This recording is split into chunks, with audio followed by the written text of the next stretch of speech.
예, 이번에는 시황역인데요. 우리 시황을 해결해 주실 이재선 위원입니다. 네, 주영 씨가 같이 오셨습니다. 네. 어서 오십시오. 안녕하세요. 와, 5월이 다 갔습니다. 그러니까요. 5월이 다 갔는데 5월 시작하면서 5월에는 주식을 팔고 떠나라 그래서 제가 5월에 그때 시를 하나 읽어드렸던 걸 기억하시죠? 그 시, 네, 기억합니다. 네, 뭔지 내용은 기억 안 나지만 어쨌든 희망이 섞인 그 시였는데 맞죠. 힘내라. 근데 네. 5월이 다 지나갔습니다. 네. 자, 5월을 보내면서 5월을 이제 네 자로 한번 각자 정리해보. 예를 들면 사자성어도 되고 고진감래. 예를 들면 죽다 살아. 예를 들면 그만하자. 여기 네 자로 한번 우리 이 뭐라 그러죠? 대꾸 맞추기를 한번 하면서 긴장하시는 표현인데 주영 씨 저부터 5월은 할까요? 개인적으로도 괜찮고 주식시장도 괜찮고 네. 주영 씨 저는 5월 고생했다. 고생했다. 네. 반말이에요 투자자들한테. 저한테도 하는 얘기입니다. 저한테 고생했다. 이재선 의원님.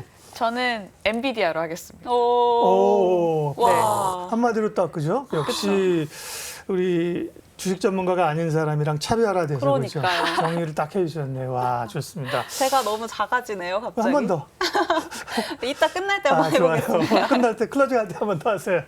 자, 5월이 이제 정말 우려가 많았잖아요. 그럼에도 불구하고 네.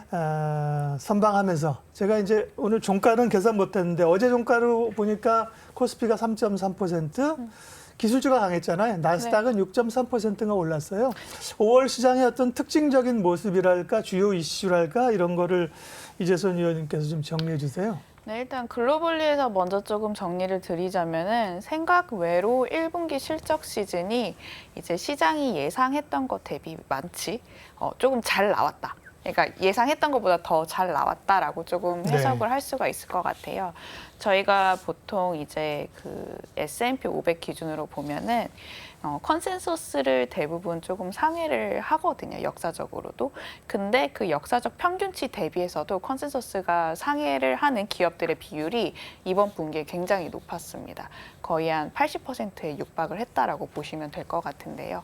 일단 시장이 미리 컨센서스를 낮춰놨음에도 불구하고 그 이상 수준의 어닝을 기업들이 기록을 했었다. 그렇기 때문에 주가가 실제로 하단이 받쳐지면서 오를 수 있는 좀 모멘텀이 되었다라고 해석을 할 수가 있을 것 같아요.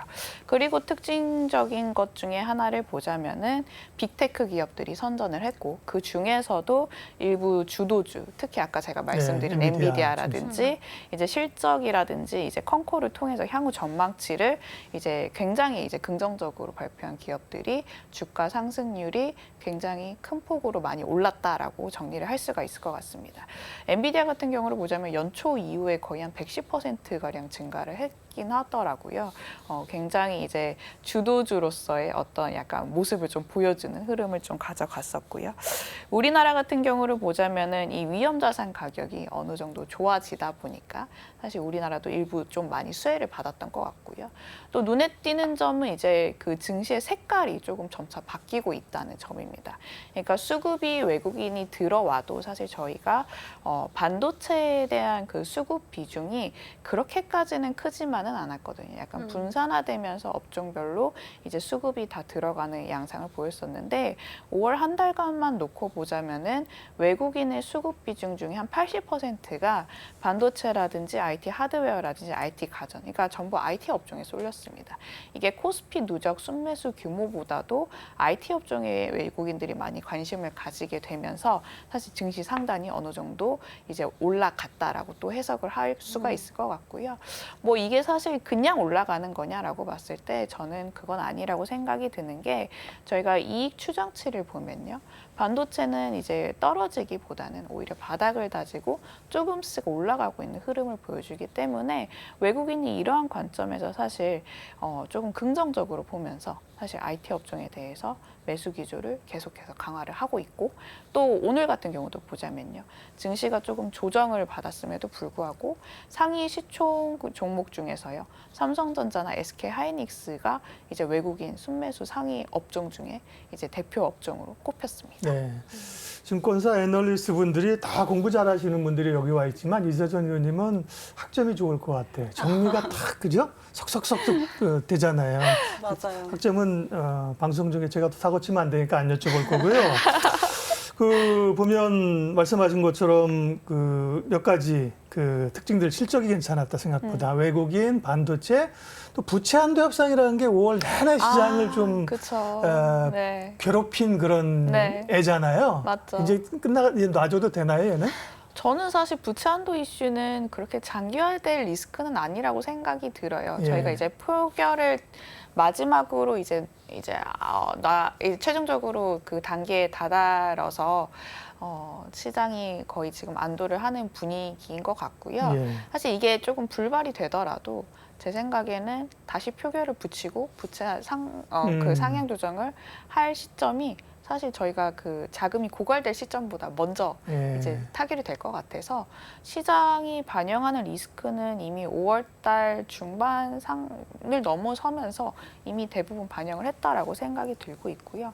저희가 이제 그보다도 이제 중요한 점은 제가 늘상 말씀드리는 하반기 때 실물 경기 지표의 네. 둔화 속도가 얼마나 가팔라지느냐의 여부, 그에 따라서 이제 경기 침체 폭이 저희가 이제 안도할 만한 수준의 얕은 폭이냐, 혹은 시장이 한 번 더 꺾여야지만 조금 안심이 되는 깊은 폭이냐의 그런 부분에 있어서 더 시장이 좀 민감해질 것 같아요. 굉장히 네. 중요한 말씀하셨네요. 네. 네. 경기. 예. 네. 근데 또 앞서서 이 외인들의 수급이 좀 반도체에 많이 몰렸고 또 삼성전자에 많이 몰렸다 이렇게 얘기해 주셨는데 반도체 하면 또 이 수출 지표를 좀 봐야 될 것 같아요. 그렇죠. 내일 또 5월 이 수출 지표가 나오기도 하는데 어떤 점을 좀 주목해서 봐야 될까요? 일단 무엇보다도 이제 중국 쪽에서의 반도체 수입이 얼마나 이제 우리나라 반도체 수입 물량이 얼마나 이제 증가를 했는지가 조금 관건일 것 같고요. 저희가 이제 상반기 때 원화 약세를 이제 촉발시켰던 큰 재료 중에 하나가 중국 쪽의 무역 적자 폭이 워낙 이제 두드러졌기 때문이라고 보시면 될 것 같아요. 그래서 이 중국 쪽에서의 수요가 마일드하게 회복되느냐 마느냐가 좀 관전 포인트일 것 같은데 저희가 10일, 20일마다 이제 수출 잠정 통계치가 발표가 됩니다. 근데 5월달 20일까지 잠정 통계치를 보면은 아직까지 사실 그런 시그널은 좀 미약하다라고 보시면 될 것 같아요. 반도체 같은 경우도 보자면 YY 기준으로도 여전히 이제 역성장 국면 한 30% 가량 이제 그 증가율을 기록을 할 것 같고요. 마이너스 30%. 중국 쪽에서의 그 증가율 같은 경우도 보자면 한 마이너스 20% 정도 기록을 하고 있기 때문에 수출이 바닥을 다지는 건 맞겠지만 아직까지는 우리가 수출에 온전히 모멘텀을 기대서 증시가 상승을 할 수 있을 거다라는 자신감은 조금 결여된 상황입니다. 그래도 그나마 긍정적인 포인트를 좀 찾을 수 있는 부분 중에 하나는요. 저희가 수입 물가에 대한 부담이 많이 완화가 됐다라는 점이에요. 작년 5월달, 6월달을 생각을 해보면 WTI 가격이 거의 120달러까지 치솟아 올랐었거든요. 이게 결국에는 신흥국이라든지 내지는 유럽 쪽의 물가의 상방 압력을 높이는 요인으로 작용을 해서 사실 이제 증시에 또 부정적인 영향 내지는 그 각국의 환 쪽에서도 그렇게 긍정적인 영향을 미치지는 못했습니다. 근데 우리나라 같은 경우 보자면 지금 WTI가 이제 70달러 선까지 떨어지면서 유가가 차지하는 수입 물가 부담이 굉장히 큰 폭으로 낮아졌어요. 그래서 수출입 물가 스프레드가 벌어졌던 게 조금씩은 축소되는 구간이라고 했을 때는 저희가 원화가 아까 제가 말씀드렸다시피 사실 다른 통화에 비해서 맥을 못 추고 있다라고 이제 말씀을 드렸는데 이 부분에 대한 부분이 이제 또 확인이 되고 중국 쪽에서의 수요가 이제 점차 이제 그러니까 많이는 아니지만 점차 확인이 된다라고 했을 때는 저는 하반기 때 환쪽인 측면에서도 좀 기대를 해볼 만하다. 결국에 외국인들은 EM 증시를 볼 때 환을 보고 약간 들어오는 게 그렇죠. 있거든요. 예. 그래서 우리나라가 이제 원화 강세가 얼마만큼 진행이 되느냐의 부분도 좀 하반기 때 관전 포인트라고 볼 것 같은데 저는 이거를 사실 좀 긍정적으로 그러니까 원화 강세 가능성에 좀 더 무게를 두고 있는 상황입니다. 네. 아까 그 엔비디아 얘기하셨는데요. 세상은 미래 기업은 이제 테슬라에서 엔비디아로 주도권이 넘어간 것 같아요. 왜냐하면 일론 머스크 얘기 별로 안 하잖아요. 그죠? 젠슨 왕은 누구냐. 그죠? 이런 걸 우리가 네. 따지고 있잖아요. 네, 네. 그만큼 이제 엔비디아의 시대가 왔고 반도체 업황의 바닥을 좀 오히려 당기는 역할을 하고 있는데요. 네. 반도체는 엔비디아 효과로 어쨌든 저점에서 보면 꽤 올랐습니다. 그렇죠. 이게 이제 단기적인 상승이 조금 마무리되는 건지 여전히 상승의 초입인지 좋게 보시는 반도체 상황 좀 알려주세요. 네. 저는 6월달 한 달간만 놓고 보자면은 일단 지수 레벨 자체에 대한 기대감은 사실 5월달에 좀 많이 오른 감이 없지 않아 있어서 제한적일 걸로 생각은 들고는 네. 있는데요. 근데 그 사이에서 기회를 찾자면은 외국인 수급은 IT 쪽에 계속 들어올 것 같아요. 왜냐라고 봤을 때 엔비디아를 아까 제가 계속해서 강조를 하고 네. 있는 상황인데 엔비디아가 이제 발표했던 매출에 대한 컨센서스가 시장의 예상 대비해서도 워낙 큰 폭으로 지금 집계가 되었고요. 또 이제 엔비디아의 발표로 인해서 이제 시장의 그 AI 산업군에 대한 그 캐펙스 투자 기대감이 본격적으로 하반기 때는 좀 약간 기대감을 높일 수 있는 구간으로 진입을 할 것 같아요. 실제로도 보자면 빅테크 기업들이 3월 달부터 캐펙스 투자 증가를 이제 계속해서 하고 있는 상황이고요. 또 엔비디아가 이제 대표적으로 캐펙스를 늘리고 있는 가운데서 이제 소프트웨어 관련된 업종들, 마이크로소프트라든지 내지는 이제 태양광 관련된 일부 업종들, 대표적으로 퍼스트 솔라라든지 이렇게 새로운 그 산업군에서 기회를 찾으려고 내지는 이제 독점을 하려고 하는 기업들의 그 투자가 지금 선제적으로 이루어지기 때문에 이게 경쟁이 붙어버린다라고 제가 가정을 했을 때는 이 캐펙스의 투자 시계가 어쩌면은 시장이 생각했던 것보다도 빠를 수도 있겠다라고 생각이 들고 있고요. 저희가 2016년도에 이제 2017년도 이 사이에 그 반도체 그 사이클을 가만히 생각을 해보자면 2016년도 때는 중국 경기가 좀 마일드한 수요를 이제 회복을 이제 도모를 하면서 우리나라 수출에 어느 정도 도움을 줬지만 사실 그렇게 드라마틱하게 도움을 주지는 않았어요. 근데 2017년 슈퍼 사이클이 도래를 하면서 우리나라 IT가 본격적으로 실적 장세에 들어서게 됐고 이 주도주 역할을 했거든요. 이때 보면은 중국 쪽에서 스마트폰에 대한 수요가 약간 시장 예상외로 굉장히 빠른 속도로 붙었습니다. 그러면서 실적 추정치가 또 가파르게 상향 조정이 됐었거든요. 뭐 지금 같은 사이클은 사실 이제 저희가 과거 아까 봤던 사이클 대비해서는 중국 쪽의 뭐 스마트폰 이런 전통적인 수요에 기댈 가능성은 낮겠지만요. 저희가 아까 말씀드렸던 새로운 산업단에서의 시장이 생각했던 것만치 그 반도체 관련돼서 수요가 이제 밑단에서 서서히 올라오게 된다라고 했을 때는 사실 삼성전자라든지 SK 하이닉스 저희가 메모리 반도체가 주요한 이제 부품 수출 비중을 이제 가져가고는 있지만요. 그 사이 속에서도 사실 기회를 찾을 수 있을 거다라고 생각이 들고 있고요. 실제로 보자면 TSMC가 사실 이익 추정치가 나쁘지는 않아요. 작년부터 해서 계속해서 올라가고 있는 상황이거든요. 네. 삼성전자와 달리.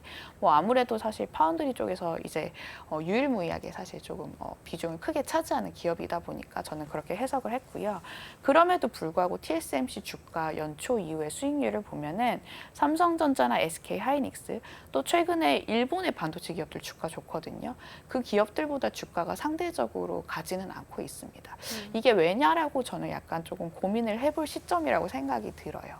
TSMC가 아무리 이익 추정치가 이제 상향이 조정이 되고 사실 지금 독점 기업이라고 이제 저희가 생각을 하고는 있지만 어쨌든 간에 중국과 미국과의 그 갈등 속에서는 TSMC도 좀 불안한 이제 위치에 있다라고 시장은 조금 해석을 하는 것 같습니다. 버핏이 다 팔았잖아요. 그렇죠. 그러니까요. 맞아요. 네. 저도 약간 그 작년까지만 해도 버핏이 TSMC 맞아요. 들고 있어서 그러면 이제 대만 쪽의 반도체 기업들을 긍정적으로 보는 건가라고 생각을 해서 조금 TSMC에 대한 그 주가 상승 여력도 또 좋게를 봤었는데 사실 이번 그 시즌에서의 그 버핏 포트폴리오를 보면은 TSMC는 하나도 없었거든요. 네, 알겠습니다.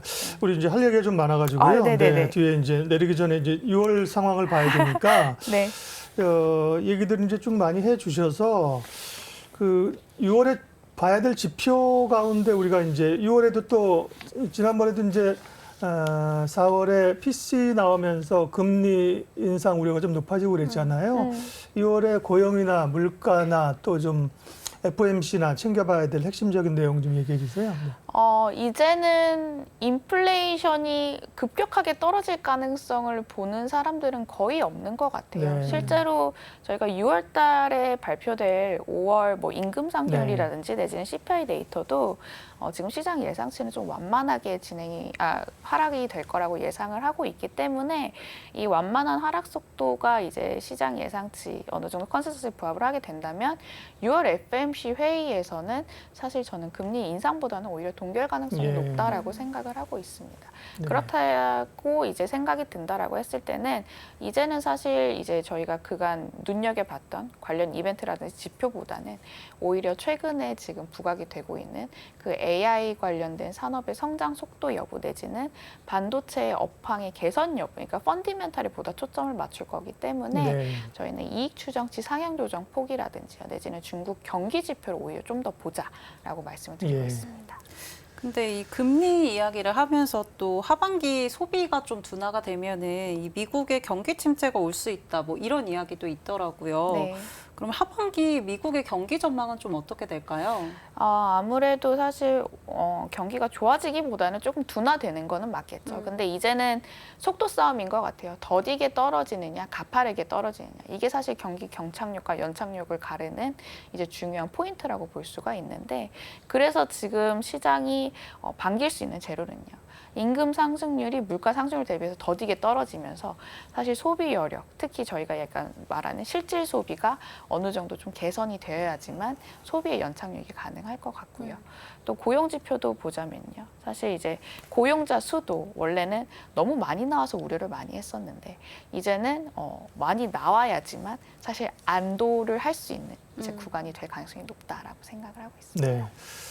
자, 그럼 6월 전략을 좀 마무리해 주세요. 이제 오늘 퇴근하고 집에 들어갔다 내일 출근하면 6월이거든요. 네. 그렇네요. 6월 전략, 포트나 종목 전략을 어떻게 가져가야 될까요? 아까 제가 말씀을 드렸듯이 이 외국인이 관심을 갖는 업종에 저는 주목을 하자라고 말씀을 드리고 있고 네. 사실 이제 시장이 조정이 이제 진행이 되고 있는 상황 속에서도 계속해서 코스피 대비해서도 IT에 대한 그 매력도를 외국인들이 가져가는 거는 사실 추가적인 더 상승 여력을 이제 높게 보는 약간 그 의미를 약간 시사하고 있다라고 생각이 들어서요. 네. 여전히 이제 반도체 업종을 조금 좋아할 것 같고요. 근데 그 중에서도 보자면 저희가 대형주 쪽에 쏠림이 많이 심화가 되었었기 때문에 5월 달은 반도체 관련된 내지는 IT 관련된 업종 중에서도 좀 중소형주 업종 중에서 중소형주 위주로 로테이션이 강화가 될 것 같다라고 생각이 들고 있고요.